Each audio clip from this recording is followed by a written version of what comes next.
Hello friends, welcome to home food recipes. આજે આપણે બનાવીશું પંજાબી સબ્જીનો પણ સ્વાદ ભૂલાવી દે એવી ટેસ્ટી અને હેલ્ધી સોયાવડીની સબ્જી.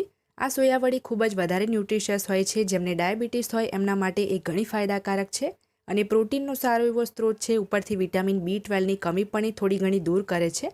તો વેજીટેરિયન લોકો માટે તો એ ખૂબ જ હેલ્ધી છે.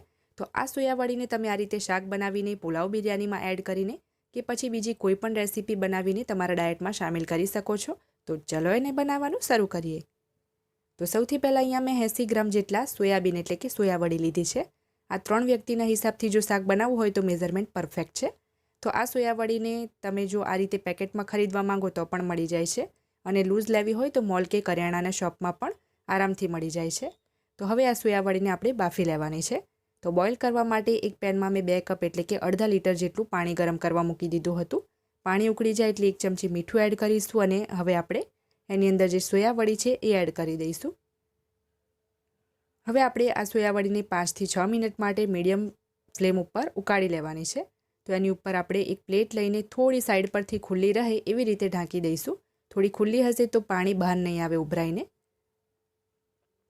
તો 5 થી 6 મિનિટ પછી પ્લેટ હટાવી લીધી છે અને તમે જોઈ શકો છો કે સોયાવડી આપણી સરસ ફૂલી ગઈ છે અને સાઇઝમાં પણ એ મોટી થઈને ડબલ થઈ ગઈ છે.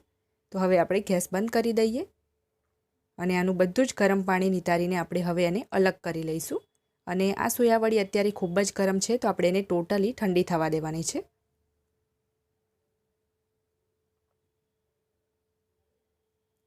તો સોયાવડીને પંખા નીચે રાખીને ટોટલી મેં ઠંડી થવા દીધી છે. ઠંડી થઈ જાય એટલે આપણે આ રીતે નીચવીને બધું જ પાણી એનું નીકાળી લઈશું. તો આ રીતે વધારે ક્વોન્ટિટીમાં લઈને જ હું એનું બધું જ પાણી દબાવીને સરસ નીચવી લઈશ. બધી જ સોયાવડી આપણે આ જ રીતે દબાવીને પાણી નીચવીને એક બાઉલમાં લઈ લેવાની છે. તો હવે આ સોયાવડીને આપણે મેરિનેટ કરીશું દહીં અને મસાલામાં. તો એ માટે આપણે એની અંદર 1 કપ જેટલું એટલે કે ગ્રામમાં 200 ગ્રામ જેટલું દહીં ઉમેરીશું. મીડિયમ ખાટું હોય એવું દહીં લેવાનું છે. 5 ચમચી હળદર અને 1 ચમચી આપણે તીખું લાલ મરચું ઉમેરીશું. સાથે જ 1 ચમચી કિચન કિંગ મસાલો ઉમેરી દઈએ. ચોપ કરેલા આદુ અને લસણ ઉમેરીશું 1 ટેબલસ્પૂન જેટલા. સાથે જ 1 ટેબલસ્પૂન આપણે ધાણા જીરું પાવડર ઉમેરીશું. સ્વાદ મુજબ થોડું મીઠું ઉમેરી દઈએ કારણ કે આપણે સોયાબીન બાફતી વખતે પણ 1 ચમચી મીઠું એડ કર્યું હતું. અને બરાબર મિક્સ કરીને આપણે ઢાંકીને 20 મિનિટનો એને રેસ્ટ આપી દેવાનો છે.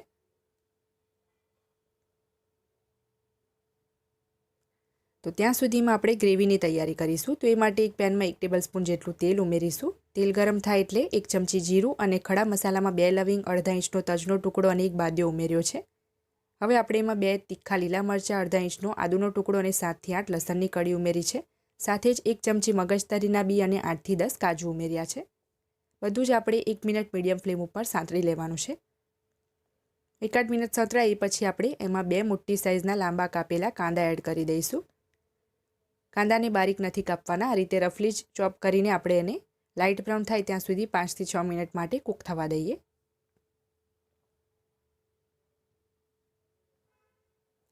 5-6 મિનિટ પછી તમે જોઈ શકો છો આપણા કાંદા સરસ લાઇટ બ્રાઉન થઈ ગયા છે. તો હવે આપણે એમાં ટામેટાં એડ કરીએ. આની અંદર આપણે દહીં પણ એડ કરવાના છે એટલે ટામેટાની ક્વોન્ટિટી એકદમ ઓછી જ રાખી છે. બસ એક નાની સાઇઝનું ટામેટું મેં ચોપ કરીને લીધું છે. તો ટામેટું પણ સરસ સોફ્ટ થાય ત્યાં સુધી આપણે એને કૂક થવા દઈએ. 3 થી 4 મિનિટ બીજી કૂક કર્યા પછી ટામેટાં પણ આપણા સરસ સોફ્ટ થઈ ગયા છે. તો હવે ગેસ બંધ કરીને આ મિશ્રણને આપણે ટોટલી ઠંડુ થવા દઈએ. જ્યારે આ મિશ્રણ ટોટલી ઠંડુ થઈ જાય ત્યારે આપણે એક મોટા મિક્સર જારમાં એને એડ કરી દઈશું.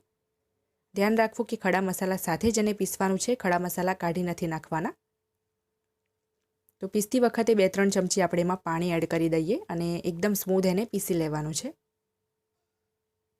તો અહીંયા તમે જોઈ શકો છો બધું જ મેં એકદમ સ્મૂધ પીસી લીધું છે. તો હવે આપણે ગ્રેવી બનાવી લઈએ. તો ગ્રેવી બનાવવા માટે સેમ પેનની અંદર જ આપણે 1/4 કપ જેટલું તેલ એડ કરીશું. જેમાં કાંદા ટામેટાં સાંતળ્યા હતા એ સેમ પેન જ લીધું છે. તો પેન આપણું બળે નહીં એ માટે આજે તેલ એડ કર્યું છે અને સરસ આ રીતે આખા પેનમાં ફેલાવી લેવાનું છે જેથી પેન બિલકુલ પણ બળશે નહીં. હવે આપણે એની અંદર 5 ચમચી હિંગ ઉમેરીએ અને 1 ચમચી જેટલું કાશ્મીરી લાલ મરચું પાવડર ઉમેરીશું. સરસ એને આપણે તેલમાં મિક્સ કરી લઈએ. ગેસની ફ્લેમ સ્લો રાખવી જેથી મરચું બળે નહીં. હવે તરત જ એમાં આપણે કાંદા ટામેટાની જે પેસ્ટ પીસી હતી એ ઉમેરી દઈએ. હવે આપણે બરાબર આને મિક્સ કરી લેવાનું છે અને ઢાંકીને તેલ છૂટું પડે નહીં ત્યાં સુધી આપણે ગ્રેવીને ચડવા દેવાની છે. તો અડધો કપ જેટલું પાણી મિક્સર જારમાં જ હું એડ કરીને એ પાણી જ એમાં એડ કરી દઉં છું. થોડું આપણે એમાં સ્વાદ મુજબ મીઠું ઉમેરી દઈએ અને બરાબર મિક્સ કરીને આપણે ઢાંકીને 6 થી 7 મિનિટ માટે ગ્રેવીને ચડવા દેવાની છે. વચ્ચે વચ્ચે ઢાંકણ ખોલીને એકાદ બે વાર મિક્સ કરી લેવાનું છે, જેથી કંઈ પણ તળિયામાં ચોંટી ના જાય. 6 થી 7 મિનિટ પછી તમે જોઈ શકો છો કે ગ્રેવીમાંથી બધું જ તેલ છૂટું પડી ગયું છે. તો હવે આપણે જે સોયાવડી મેરિનેટ કરીને રાખી હતી એ આમાં દહીં મસાલા સાથે જ એડ કરી દઈશું. આને મેં 20 થી 25 મિનિટ માટે રાખી હતી. તો સરસ આને મિક્સ કરી લઈએ. અને તમે જોયું કે દહીંવાળા બાઉલમાં પણ ઘણું બધું મિશ્રણ ચોંટેલું હતું. તો દહીંવાળા બાઉલની અંદર જ અડધો કપ જેટલું પાણી એડ કરીને આપણે એ આની અંદર મિક્સ કરી દઈએ. હવે આપણે 1 ટેબલસ્પૂન જેટલી કસૂરી મેથી, શેકેલી કસૂરી મેથી હાથથી આ રીતે ક્રશ કરીને એડ કરીશું. અને બધું જ બરાબર મિક્સ કરીને આપણે ઢાંકીને 6 થી 7 મિનિટ માટે કૂક થવા દેવાનું છે. ગ્રેવીમાં બિલકુલ પણ કચાશ ના રહે એ વાતનું ખાસ ધ્યાન રાખવું. 6 થી 7 મિનિટ પછી ઢાંકણ ખોલી લઈશું. તો તમે જોઈ શકો છો શાકમાંથી બધું જ તેલ છૂટું પડીને ઉપર આવી ગયું છે. આપણું સોયાબીનનું એટલે કે સોયાવડીનું શાક બનીને તૈયાર છે. તો છેલ્લે ગાર્નિશિંગ માટે થોડા ઝીણા સમારેલા લીલા ધાણા એડ કરી દઈશું. અને હવે આ શાકને આપણે સર્વ કરી લઈએ. આ શાકને તમે ગરમા ગરમ રોટલી, ભાખરી, નાન, તંદૂરી કે પ્લેન રાઈસ સાથે સર્વ કરી શકો છો. ખાવામાં આ શાક હેલ્ધી હોવાની સાથે સાથે ટેસ્ટી પણ ખૂબ જ છે. અને જો તમે વેજીટેરિયન હોય ત્યારે તો ચોક્કસથી તમારી વીકમાં એકવાર આ શાક બનાવીને ડાયટમાં ચોક્કસથી સામેલ કરવો જોઈએ. તો જો તમને મારી આજની આ રેસીપી પસંદ આવી હોય તો રેસીપીને ટ્રાય કરવાનું બિલકુલ ના ભૂલતા. ચેનલને સબસ્ક્રાઇબ કરી બેલ આઇકનને પ્રેસ કરવાનું બિલકુલ ના ભૂલતા, જેથી દરેક નવા વિડીયોની નોટિફિકેશન તરત તમને મળે.